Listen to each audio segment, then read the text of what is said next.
Muy buenos días a toda la gente que nos ve y nos escucha a través de la plataforma de omnia.com.mx. Mi nombre es Eduardo León y a nombre de Antonio Payán Gómez, titular de este espacio, yo le doy la bienvenida como cada mañana a estas charlas que tenemos con la gente que hace posible la vida social, política, económica, cultural y de toda índole en nuestro estado y también en nuestra capital. Toca el turno, tenemos el gusto de recibir en estas instalaciones a Mariana Herrera Rivera, ella es jefa del Departamento de Psicología del Centro de Atención a la Violencia contra las Mujeres. Mariana, ¿cómo estás? Buenos días, bienvenida. Hola Eduardo, mucho gusto, muy bien, muchas gracias. Mucho gusto también y muchas gracias porque hayas aceptado esta invitación. Tenemos ya cifras en el Instituto Chihuahuense de las Mujeres respecto de las atenciones que han prestado, que han brindado a las personas, a las mujeres que se han acercado al instituto. ¿Nos quieres compartir un poquito de este trabajo? ¿Son cifras de toda la administración o son mensuales o son anuales? ¿Cómo está el dato? Pues cada mes se envían estadísticas, ¿verdad? Pero ahorita lo que te puedo compartir es la atención que hemos tenido de enero a la fecha. Bueno, ¿qué son las atenciones? ¿Cómo se clasifican o cómo están ustedes segmentando estas atenciones a las mujeres? Pues tenemos tres tipos de atenciones. Tenemos la atención psicológica, tenemos atención legal y tenemos atención de trabajo social. Entonces, una mujer que está en situación de violencia, ya sea psicológica, económica, patrimonial, física, sexual, se puede acercar ahí al centro de atención y dependiendo de sus necesidades, pues le podemos brindar un servicio. Ahorita en lo que va del año, de enero a julio del 2018, se han atendido a un total de 6,430 mujeres. 6,430 mujeres. Sí, en todo el estado de Chihuahua. Sí, pero entonces es una cantidad. Sí, es muchísimo. Pero también hay que tiene sus asegúnes, ¿no? Que es una cifra pues elevada, pero también hay que considerar que pues eso significa que las mujeres ya no se están quedando calladas, ¿no? Pues cada vez menos, la verdad es muy bueno porque entre más se conocen, más ven que hay un centro que las ayuda, que no es normal vivir violencia, más mujeres se están animando a levantar la voz y a pedir ayuda, ¿no? Que es lo más difícil, el aceptar que sufres violencia, el acercarte a pedir ayuda, pues es el primer paso, pero es el paso más complicado. Estamos hablando de agresiones, de gente que ha ido al CABIM, que ha ido al Instituto Chihuahuense de las Mujeres a recibir algún tipo de atención. Pero bueno, pues partamos desde el principio. ¿Qué puede ser considerado como violencia? Incluso tengo entendido ustedes sacaron algo que le denominaron como violentómetro. Así es. Y esto nos indica el nivel de agresión o de conductas o los diferentes tipos de conductas que se tienen y no necesariamente tienen que provenir de un varón. ¿Es así? Así es, el violentómetro es un instrumento muy bueno como para medir el nivel de riesgo, más bien, porque no significa que si estás en el nivel 1 es que hace menos daño que el nivel 30, ¿no? O que se permite. Ajá. Simplemente estén los primeros de la lista del violentómetro, como son bromas hirientes, insultos, es más permitido o más invisible como violencia. Entonces, ya en el violentómetro, en los últimos números, pues ya está el asesinato, ¿verdad? Entonces, pues es lo más evidente.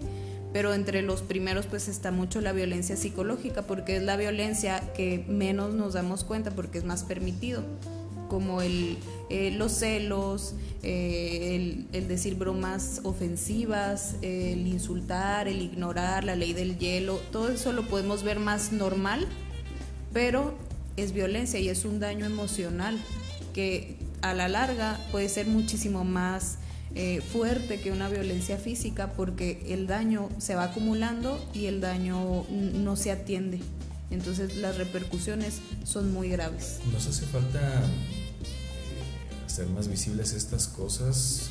Mariana, o más bien se trata de un proceso de conciencia, porque creo que a lo mejor se ve con tanta frecuencia, o lo tenemos a lo mejor tan, no quiero usar la palabra normalizado, pero es quizá con una frecuencia tal que a lo mejor estamos acostumbrados, por esa es la palabra, a presenciar este tipo de cosas y pensar que no pasa nada, o sea, que eso no es violencia, o asumimos, lo damos por sentado que eso no es violencia. Sí, es parte de la cultura. El decir una broma referente a las mujeres y que todos se ríen, o sea, incluso las mujeres, ¿no? Somos parte de este machismo, de esta cultura machista, que si decimos una broma despectiva hacia una mujer, pues todos nos da risa. Entonces el que se rían de tu broma, pues hace que más gente diga, ay, voy a contar también este chiste, porque pues es como para ser aceptado, ¿no? Entonces al replicarse este tipo de bromas, de chistes, lo hace normal, lo hace como nos acostumbramos, como tú dices. Estamos hablando con Mariana Herrera Rivera. Ella pues es jefa en el Departamento de Psicología en el CABIM. Nos quisieras platicar qué es lo más frecuente, qué es o más bien qué es lo que deberíamos estar visualizando, porque quizá estamos pasando por alto algunas cosas. Sí, los gritos, sí, los golpes, sí, esta violencia de no te doy dinero, bueno, violencia económica, o algún otro tipo de maltrato psicológico, tal vez, pues quizás sean lo más evidente, pero a lo mejor hay cosas que estamos pasando por alto, ¿no, María? Sí, de hecho, lo más común cuando llegan mujeres en situación de violencia, lo más común que a todas les pasa es que hay un control.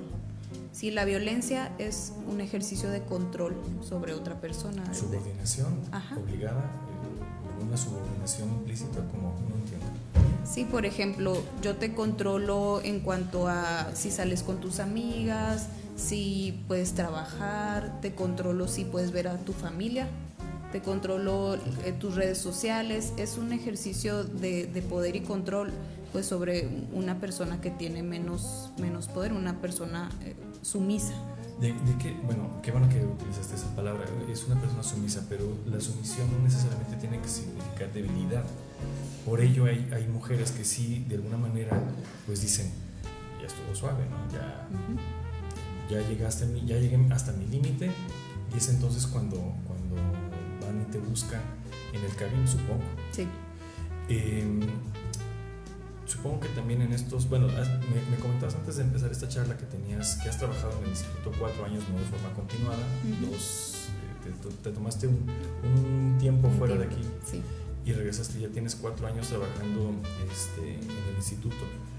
¿Qué le dices tú a una mujer que no se siente a gusto por la razón que sea con su pareja sentimental, su novio, amante, novio, amacio, marido?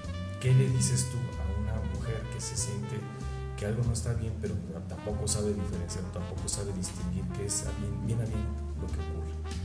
Pues yo le diría que se acerque al centro. Es confidencial, el que ella vaya y es confidencial, y puede informarse, porque así como lo dices, tal vez sí, y sé que algo está mal, pero no lo puedo nombrar, o no puedo, o tal vez sí lo sé y no lo quiero nombrar. Entonces el que me acerque yo al CABIM, me pueden dar información, y puedo ver que no nada más me pasa a mí tal vez lo que estoy sintiendo, sino que hay muchas mujeres, y de ahí puedo empezar a hacer conciencia. Hay otra circunstancia, quizá, tú corrígeme si estoy en un error, pero ¿es frecuente o es la mayoría de las mujeres que son atendidas en sus instalaciones se sienten culpables y responsables de esta violencia? Sí, claro, porque este ejercicio de poder sobre la otra, sobre ellas, pues te están diciendo es que por tu culpa, porque tú estás loca, porque la culpa, el que te hagan sentir culpable entra en el violentómetro. Entonces ellas todos los días te están escuchando por ti, por tu culpa, porque no haces esto, porque me obligaste. Entonces ellas traen una carga de culpa impresionante. Entonces el hecho de decir, por mi culpa voy a separar a mi familia, por mi culpa voy a dejar a mis hijos sin un padre, por mi culpa me va a ver mal mi familia, porque no nada más es decisión de pareja, muchas veces influye la familia, influye la comunidad en donde viven, la cultura. Es un problema muy muy amplio, o sea, no viene nada más de una decisión propia. La religión también influye. El que dirán. El que dirán. ¿Qué pesa más, en tu opinión, como profesional que trabajas en esta área tan difícil, tan sensible y tan delicada? ¿Qué crees que pese más para una mujer a la hora de ya ni siquiera de decidir, sino de estar ponderando qué hacer y cómo hacerlo? ¿Qué crees que pese más? O sea, cosas que le impidan actuar. Lo que le dice la familia y los amigos, de no vas a dejar a tus hijos sin su papá, o no, tú te casaste para toda la vida, o sea, tú escogiste a tu marido, es la cruz que te tocó. Así lo escogiste. Así lo escogiste, ahora te aguantas y como buena mujer ve cómo le puedes hacer para que estén mejor. O sea, la familia también le regresa la culpa, pero es cultural, es algo que pues desde hace muchísimos años la mujer es la encargada como de sostener a la familia, y si se separan casi siempre va a ser señalada la mujer. Estamos hablando con Mariana Herrera Rivera, ella es jefa del Departamento de Psicología en el Instituto Chihuahuense de las Mujeres. Hay también otros tipos de violencia, hay violencia política. Comentando antes de entrar en esta charla, ayer un funcionario público estatal se refirió de una manera peyorativa, con palabras altisonantes, hacia una legisladora. Yo no sé si esto entre propiamente en el terreno de la violencia política, o violencia política de género, o violencia nada más de género. Pero bueno, en este tenor, ¿qué es lo que tendría que estar haciendo, ya no digamos la diputada, cualquier mujer que es víctima, con testigos o sin testigos de este tipo de violencia? El daño que ella sufre o que ellas sufren, ¿tiene reparación, Mariana? Sí, claro, de hecho también ahí en el instituto o en el CABIM también pueden ir mujeres que sufren violencia laboral. Esto que sucedió ayer pues es parte de una violencia psicológica, ¿no? Porque hubo un insulto, entonces es un daño emocional, porque nadie nos gusta que nos ofendan y no está bien. Entonces, lamentablemente, pues suceden muchísimas áreas de trabajo que se sienten o que las insultan, que son acosadas, que son minimizadas, y esto pues también entra en el acoso laboral, en la violencia institucional. Entonces también se pueden acercar al CABIM porque por miedo tal vez a quedarnos sin trabajo, por miedo a que van a decir que la chismosa o la que se está quejando, pues nos quedamos calladas y esto se va permitiendo. Qué complicado, ¿no? Porque son muchos factores. Ahorita tú ya nos mencionaste varios. O sea, por ejemplo, en el caso de una relación de familia, el que dirán, lo que te dice la familia, no sé si sea una manera de coartar tu actuar, pero te dicen, bueno, es que tú vas a ser la responsable o la culpable, porque creo que esa es la palabra que se impacta más, de que tu familia se separe, pero tú, o sea, cuando realmente quien genera la violencia pues no es la mujer en este caso, bueno, en este tipo de casos. Ajá. Y entonces tenemos que trabajar desde varias aristas, porque para empezar, hacerle conciencia de que no es su responsabilidad ni su culpa, ¿no? Pero que también ni se va a acabar el mundo tampoco. Eso es lo que piensan algunas mujeres. Bueno, hay algunas que quizá no tengan por este control, pues no trabajan porque no se los permiten, porque tú quieres, entonces se enfrentan a un miedo. ¿Y ahora qué voy a hacer? Exacto. ¿Y cómo voy a sostener a mis hijos? Porque eso sí, las mujeres por lo regular creo que piensan en eso, ¿no? En cómo mantener su familia, sus hijos con ella, cómo le voy a hacer. Entonces por eso se quedan. Sí, por eso hay muchísimos miedos de cómo le voy a hacer para pagar la escuela, cómo le voy a hacer para ir a trabajar, y quién los lleva, quién los trae. Si es en el trabajo, pues qué voy a hacer si me corren, dónde más voy a encontrar un trabajo. Hay muchos miedos que vienen pues por parte de la cultura, de la familia, del mismo generador de violencia, o que por la inseguridad que ellas van adquiriendo, porque la violencia hace que tu autoestima vaya en declive. ¿Por qué? Porque pues te están insultando, te están haciendo sentir culpable, te están diciendo que estás tonta, que tú no puedes, te están haciendo menos, entonces nuestra autoestima empieza a bajar. Entonces una persona con el autoestima chiquita, ¿cómo se va a sentir capaz de decir, bueno, yo voy a salir adelante, voy a ir a trabajar, yo puedo mantener a mis hijos? Porque si toda la vida me han dicho que no puedo, que estoy tonta, pues imagínate la cantidad de miedos que hay detrás de esto. ¿Se puede salir adelante, Mariana? Sí se puede, pero sí necesitamos ese apoyo y el que vayan a Cabim. También en Cabim hay servicio de psicología individual y también hay grupos de reflexión. En los grupos de reflexión pues es grupal y muchas mujeres pues cuentan su testimonio, se reflexiona sobre estos temas de violencia. Entonces las mujeres se dan cuenta que no nada más les pasa a ellas, que hay más mujeres en su misma situación, y esto como que hace que se sacudan un poquito y decir, bueno, sí puedo salir adelante, pero con apoyo. Oye, Mariana, pero también hay otra cosa que habrá gente que está pensando, seguramente ahorita quizá comparten esta sensación, ir al Cabim, ir al Dich Mujeres, por una circunstancia de estas particular, necesariamente termina en divorcio. Pues muchas veces no terminan en divorcio porque deciden regresar o porque también el hombre se empieza a atender. ¿Sí pasa? Sí pasa. También tenemos grupos de hombres generadores de violencia que pueden ir voluntarios y tenemos varios participantes que van y con esta aceptación de que tienen que cambiar sus conductas de violencia. Y la mujer también va a terapia y esto puede salir adelante. No podemos generalizar que todos los casos que van, todos se tienen que divorciar, ¿no? Hay niveles. O sea, sí es posible, o sea, a ver, también gente que nos está viendo, bueno, no es condicionante de que, pues vamos a las mujeres o a Cabim y ya, esto es la es para divorciar. Ajá. Dan acompañamiento, dan asesoría, dan ustedes este seguimiento a las cosas, pero no necesariamente tiene que terminar con una separación, con un divorcio, ¿no? Sí, o sea, la terapia no va encaminada a que la mujer se divorcie, sino va encaminada a que aumente su autoestima y ella desde un punto más fuerte pueda decidir qué quiere hacer. Quiero luchar por mi matrimonio, bueno, pues vamos a terapia, o bueno, tú también vas a terapia, o ya desde una perspectiva diferente digo, no, yo ya no quiero estar aquí y pues puede haber una separación, pero no es por ley que voy porque ya me quiero divorciar, sino voy a hacer algo diferente porque no estoy a gusto en esta manera en que estoy viviendo. ¿Dónde te pueden encontrar la gente que nos está viendo o que eventualmente nos pueda llegar a ver en esta charla? ¿En dónde te pueden encontrar? Bueno, a ti o a cualquiera de las profesionales que se encuentran, porque no eres la única, hay que decirlo también, hay varias gente capacitada en el Cabim que puede dar esta atención. ¿En dónde los encuentran?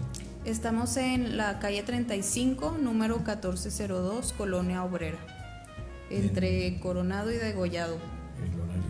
El horario de atención es de 9 de la mañana a 8 de la noche. Si por una situación extraordinaria alguien fuera de ese horario requiere de atención, ¿de qué manera le pueden atender? Puede mandar un mensaje por internet, por nuestra página de Facebook, y al día siguiente se le da el seguimiento. Ok. Bueno, estamos hablando con Mariana Herrera Rivera. Ella es jefa del Departamento de Psicología en el Instituto Chihuahuense de las Mujeres, pues concretamente en el Cabim. Yo te agradezco mucho, Mariana, que nos hayas acompañado. No sé si tengas algo más que agregar.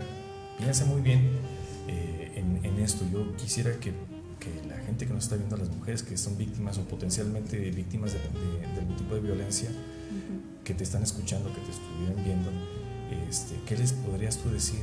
¿Qué les puedes tú comentar para que rompan este ciclo de violencia?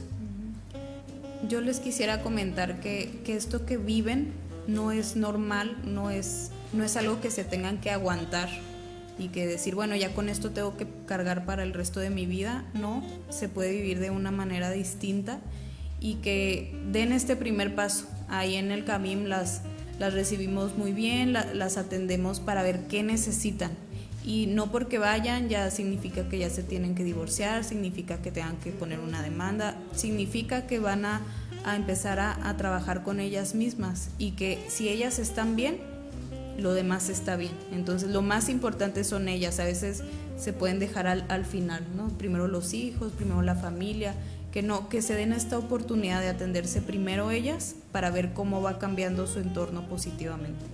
Pues muchísimas gracias, Mariana, te agradezco mucho. También le agradecemos a Emma Saldaña y también a Marcella Ríos, quien nos está haciendo también aquí el favor de acompañar.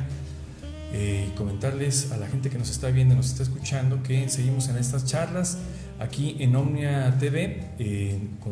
Siga, también sintonícenos o visualícenos en Twitter, Facebook como Omnia Noticias, en nuestra página, por supuesto, omnia.com.mx. Y pues háganos llegar sus comentarios también aquí vía inbox. Si usted desea hacer algún comentario ya en lo particular, en lo individual, quiere comentarnos algo de alguna denuncia ciudadana o incluso solicitar informes al respecto de lo que acaba usted de escuchar, lo puede hacer también. Muchísimas gracias, quédese con nosotros, no se despegue de esta sintonía.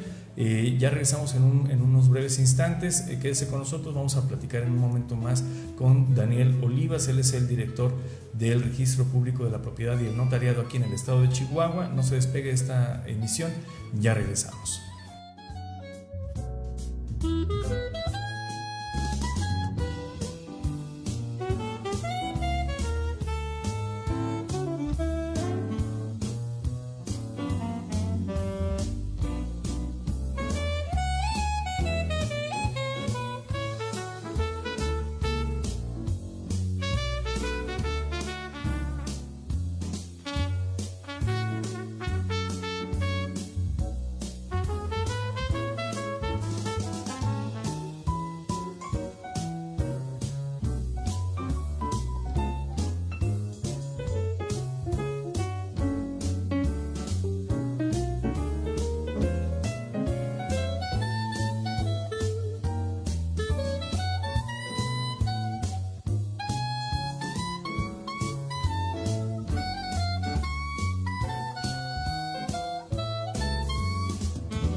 Y ya estamos de regreso en estas charlas que tenemos con la gente que hace posible la vida social, política, económica, cultural, de toda índole aquí en el estado y también en la capital.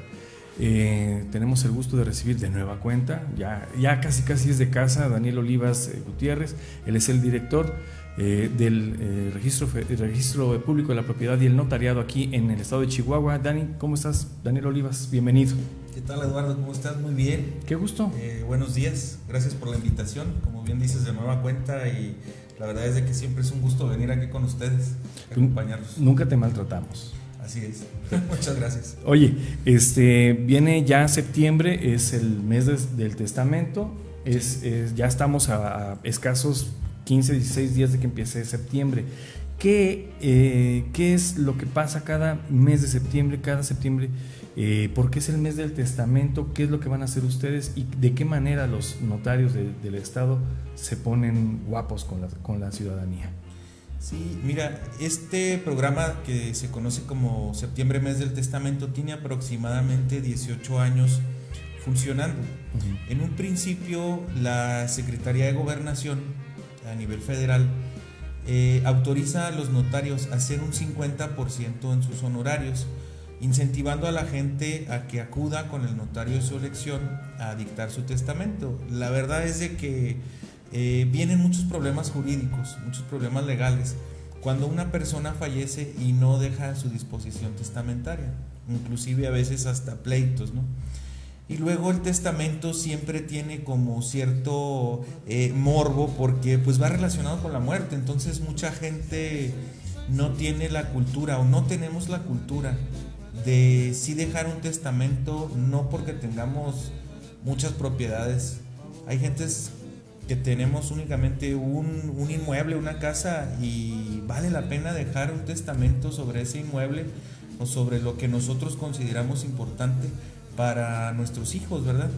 Entonces, a partir del año pasado que me toca estar a mí en la Dirección de Registro Público, nosotros iniciamos el programa y dijimos, bueno, si los notarios a nivel país y los notarios de aquí del estado hacen un descuento en sus honorarios, ¿por qué nosotros como autoridad no lo hacemos? Entonces el año pasado dimos inicio a un programa que se llama así, Septiembre Mes del Testamento, en el cual nosotros en las diversas oficinas del Registro Público del Estado hacemos el tipo de testamento que se le llama testamento hológrafo, que es el que se hace a puño y letra de la persona, y tiene un costo promedio de acuerdo a la ley de ingresos de 630 pesos, no, 660 pesos. Sí.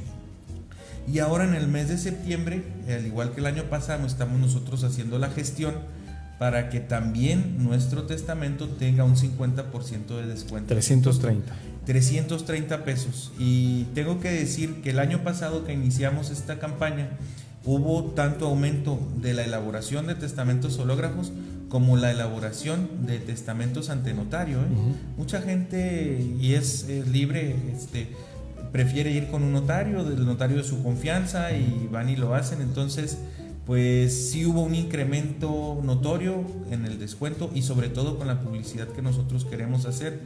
Insisto, incentivar a la gente a que lo haga.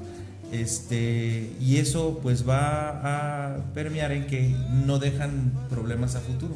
Hay que decirlo, es una certeza jurídica el que contraigas matrimonio, el que registres a tus hijos, el que hagas un testamento, es una certeza jurídica, pero la gente o los chihuahuenses no lo entendemos.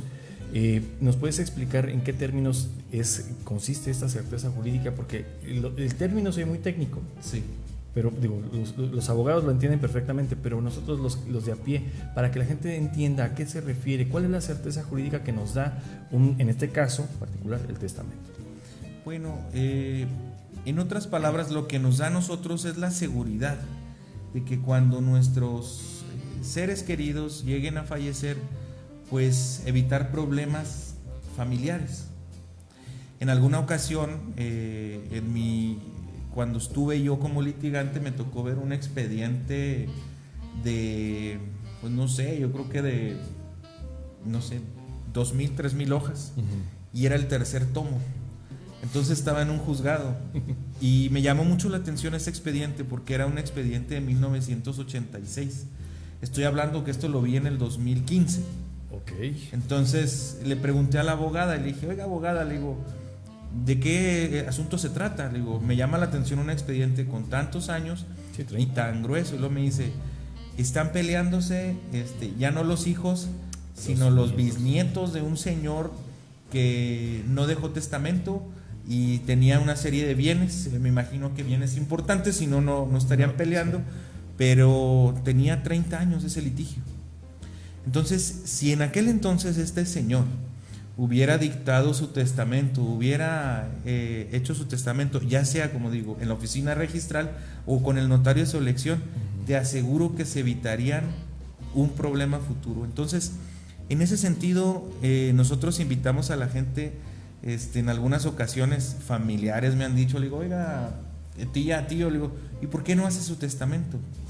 Y la respuesta es, ¿ya quieres que me muera o qué? Le digo, no, digo, es simplemente para tener una seguridad, que lo que nosotros le llamamos la certeza jurídica es la seguridad que usted le va a dejar a mis primos, que usted le va a dejar a sus nietos o que usted le va a dejar a quien usted quiera.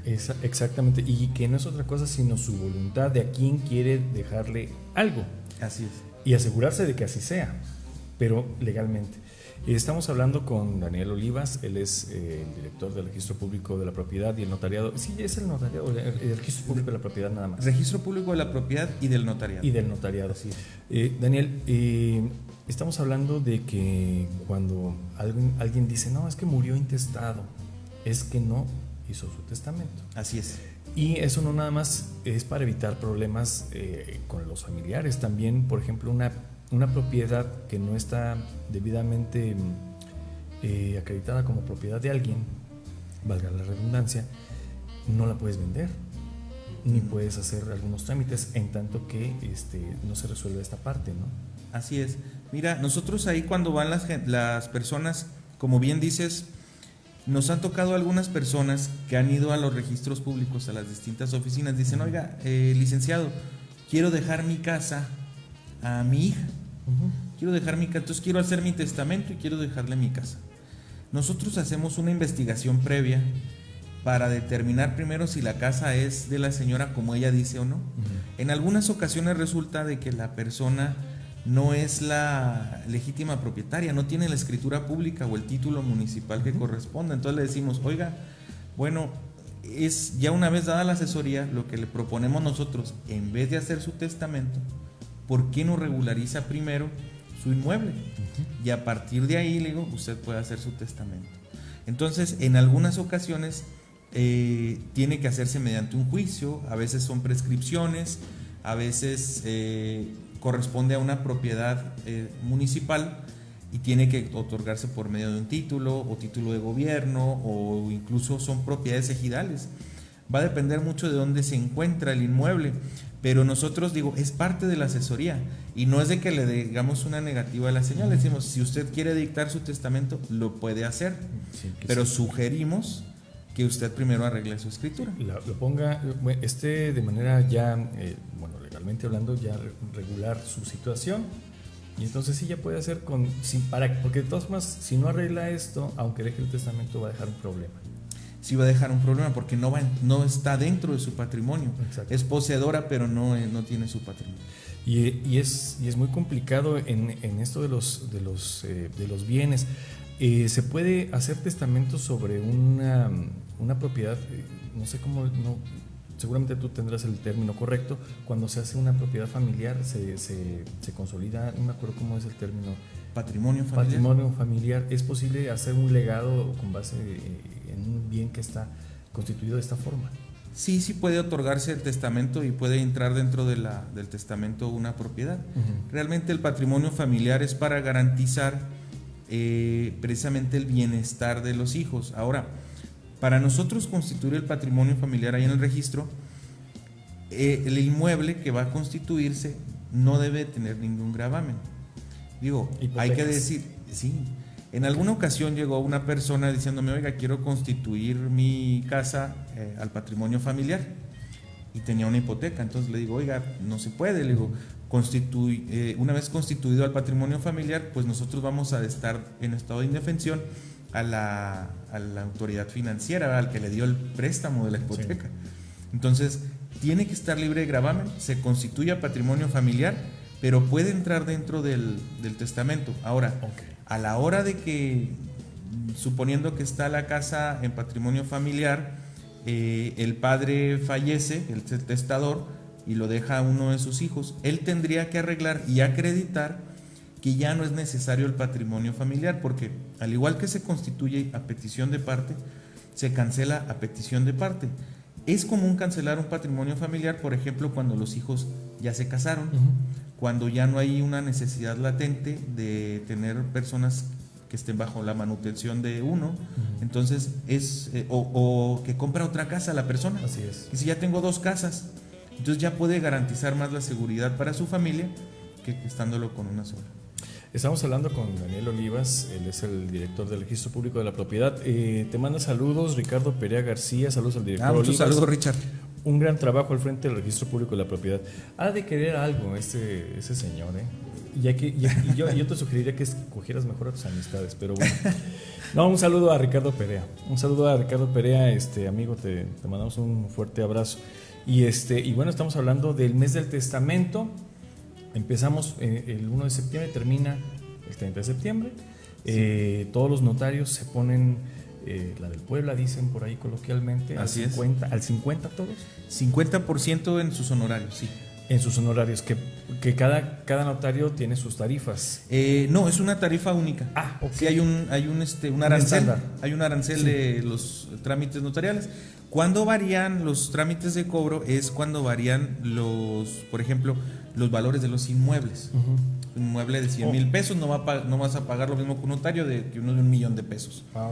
Va cambiando, pero como el testamento es un documento por sí solo, y tú puedes decir, oye, yo en mi testamento voy a meter únicamente mi casa que yo tengo, y la ponemos, pero puede haber otra persona que diga, yo tengo 20 casas y tiene el mismo costo, ahí no sube.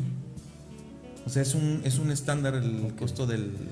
Oye, Dani, estamos hablando concretamente, y porque quizás sea lo más común, establecer un testamento sobre un bien, un patrimonio que puede ser un terreno o puede ser una casa o un edificio. Pero hay otros bienes materiales que pueden ser susceptibles de incorporarse a un testamento. Es decir, cualquier cosa, cualquier bien material debidamente acreditado como propiedad puede ser incluido en un testamento, cualquier cosa. Sí, mira, el término o el concepto de testamento como tal dice que es un acto personalísimo, irrevocable y libre. Es personalísimo porque lo hace uno a voluntad propia, revocable porque podemos cambiar, y libre es que lo hacemos sin ninguna coacción sobre nosotros. Y luego termina diciendo el concepto, por medio del cual la persona dispone de sus bienes, pero no hace una distinción entre bienes muebles e inmuebles. En algunas ocasiones, cuando se hacen los juicios sucesorios intestamentarios, que no hay testamento en los tribunales, hay una etapa del juicio donde el juez le llama inventario y avalúo. Ahí tienes tú que meter un inventario y te preguntan si no tienes joyas, si no tienes acciones, si no tienes... muchas veces me preguntan vehículos, distintas cuestiones, ¿no? Puedes tener un pozo, a lo mejor una concesión. Entonces, una serie de cosas que pudiera la persona meter en su testamento. Me preguntan a veces, oye, ¿puedo meter las cuentas bancarias? El dinero. Entonces, podría mencionarlo, pero como es una instancia o es un bien que está en movimiento, precisamente por la cuenta, no es lo mismo. Y si tú recuerdas, algunas veces en los bancos nos piden más un beneficiario de la cuenta. Entonces yo les digo, no lo metan porque, es una disposición voluntaria, pero la recomendación es que no lo meta porque ya hay un beneficiario sobre la cuenta. Ya debería haber un beneficiario. O debería ser. Así es, cuando nos piden en los bancos, ¿no? Sí, que dicen, bueno, usted, ¿quién es el titular? Fulano de tal, o sea, yo. Y bueno, si vas a designar, ya es cosa de cada quien designar sí o no una otra persona beneficiaria de esa cuenta en caso de fallecimiento o alguna otra circunstancia, ¿no? Así es. Y es a lo que te refieres. Oye, Daniel, Pues yo no sé cómo andamos en Chihuahua, pero tú dirías que en general los chihuahuenses somos un poquito reacios a hacer este tipo de trámites. Nos da miedo porque pensamos en la muerte, ¿no? Estamos pensando más bien en eso y nos causa a lo mejor rechazo, y por eso no. ¿Tú dirías, coincides en esta visión o eso? En el caso particular, algunos familiares me lo han comentado, que le digo, oiga, pues vaya preparando su testamento. Y me dicen, pues tú piensas o quieres que me muera, o piensas que me voy a morir. No, digo, la verdad es de que nosotros lo vemos desde un punto de vista más frío, en el sentido, como te decía, de no dejar un problema futuro.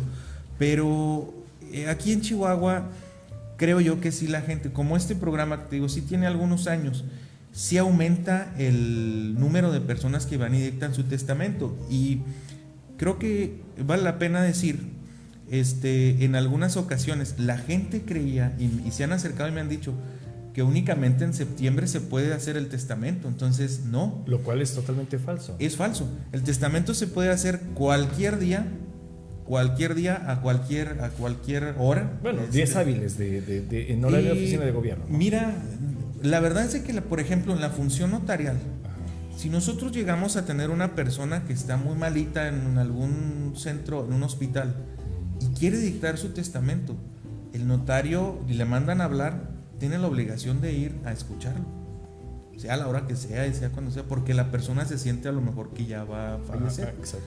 Entonces, en el caso de nosotros de registro público, sí es diferente. Digo, nosotros tenemos un horario que es en el mes de septiembre, para los testamentos es de 8 de la mañana a 5 de la tarde. Comúnmente el horario para atención al público es de 9 a 3, pero para los testamentos se satura mucho. Y es importante decir que incentivamos a la gente a que vaya y pague en el mes de septiembre. Todavía el año pasado, a finales de octubre, principios de noviembre, seguimos nosotros haciendo los testamentos, pero se respetó el precio que se había pagado en el mes de septiembre. Claro. Es decir, lo pagan en septiembre, pero no nos da a nosotros el tiempo, porque sí se nos saturó y le tocó dictar su testamento a finales de octubre, por decirte algo, pero se pagó, se respetó el precio. Oye Dani, perdóname que sea tan igualado, pero es que es la confianza. No, adelante. Daniel, me hace sentir más en confianza. No, pues qué bueno, pues tú eres de casa, Dani, deberías venir más seguido.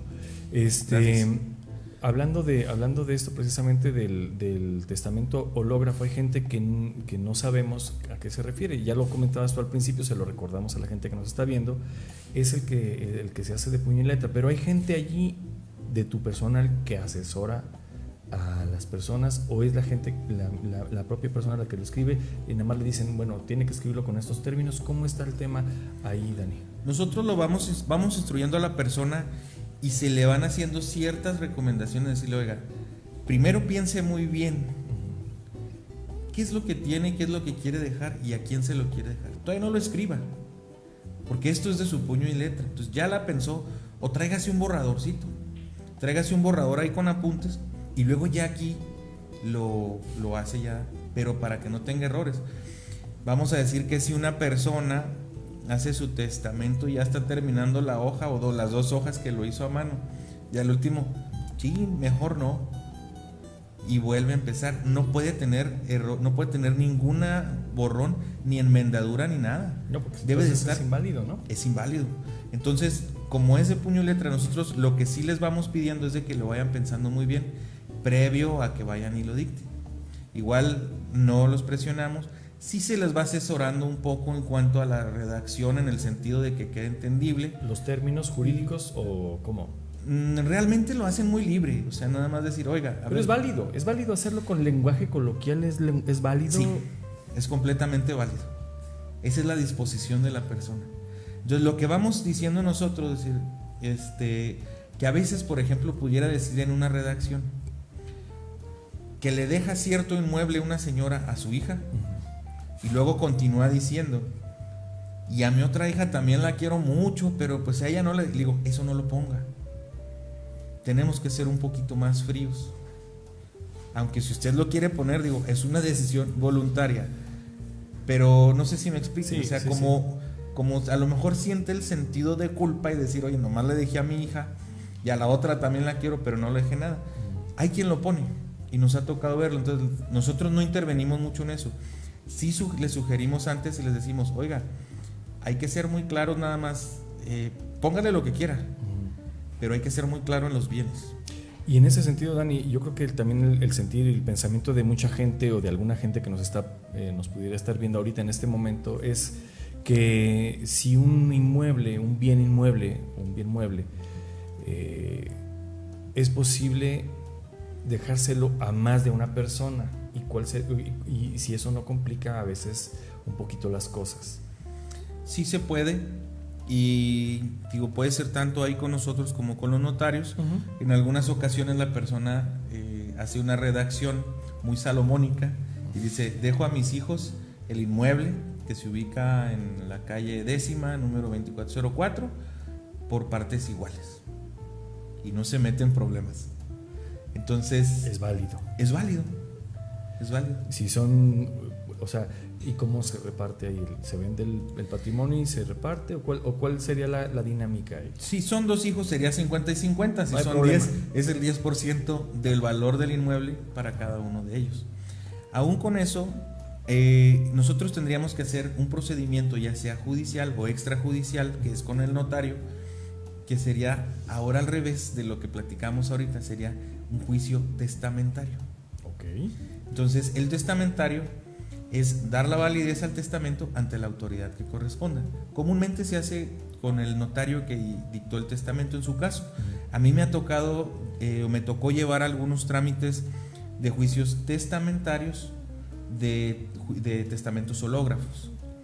Entonces ahí puede haber la redacción y decir, bueno, el caso que me tocó a mí al concreto era el testador y una hija superstite. Entonces ahí no hubo problema, porque todo se lo dejaba a ella. Sí, pero puede darse el caso en que diga que deja a sus hijos por partes iguales. Entonces en ese caso tiene que haber un procedimiento en el cual se va a determinar si aceptan o no la herencia. Hay que recordar que dentro del testamento, y el otro día me comentaba un buen amigo, sin agraviar, me dice, oye, en mi herencia tengo más deudas que beneficios. Entonces, cuando se hace la redacción de los testamentos, y sobre todo en los notarios, el testamento que más dice, se designa como único y universal heredero, por decir a Daniel Olivas, pero en caso de que no quiera o no pueda aceptarlo, se establece como heredero sustituto a Eduardo. Se puede. Entonces muchas veces la gente, y en algunas ocasiones me ha tocado, muchos tipos de asuntos testamentarios en los cuales la persona, o si son 3 hermanos, a lo mejor 2 dicen, y me ha tocado gente que vive en Estados Unidos y que me dice, oye, a mí no me interesa nada de lo que tenía mi papá, yo ya hice vida en Estados Unidos, yo se lo cedo a mi hermano el menor. Y luego el otro también, oye, yo también no quiero, a pesar de que yo soy el heredero y en el testamento estoy, no lo quiero y se lo cedo a mi hermano. Entonces, si bien decía el testamento que era por partes iguales, 2 de los 3 hermanos ceden su parte al hermano y ya quedaría él como único y universal heredero. Pues yo te agradezco mucho, mi querido Dani. Yo creo que vas a tener que regresar.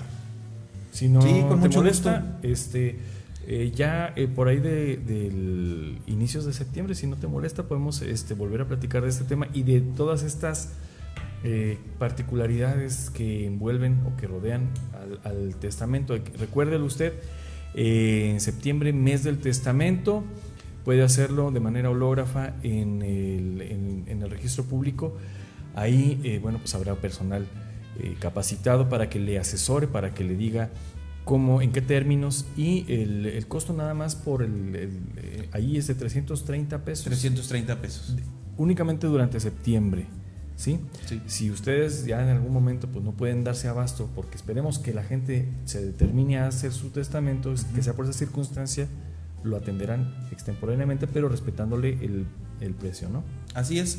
Y si me permites ya para terminar, nosotros invitamos a la gente, ¿verdad?, a que acuda a la oficina registral de su interés, precisamente a dictar su testamento, o en su caso con el notario de su elección, y invitarlos también por este medio. El día 29 de agosto arranca a nivel nacional la campaña del testamento en la Ciudad de México, y nosotros aquí en el estado vamos a hacer también un arranque simbólico de la campaña del mes del testamento, que va a ser ahí en el Palacio de Gobierno, en el salón que se llama Salón Gobernadores, el antiguo Congreso del Estado, las antiguas instalaciones del Congreso. Va a ser a las 11 de la mañana, me gustaría mucho que nos acompañaran. Digo, es un evento donde va a intervenir nosotros como autoridad, el gremio de notarios y la Secretaría de Gobernación Federal. Pues muchas gracias, Daniel Olivas Gutiérrez, él es el director del Registro Público de la Propiedad y el Notariado. Muchas gracias a usted que nos estuvo viendo y escuchando a lo largo de esta charla. Pues cualquier duda, queja, aclaración ahí con Daniel en el edificio Héroes de la Revolución, planta baja. Todavía estamos ahí. O sea, ya no.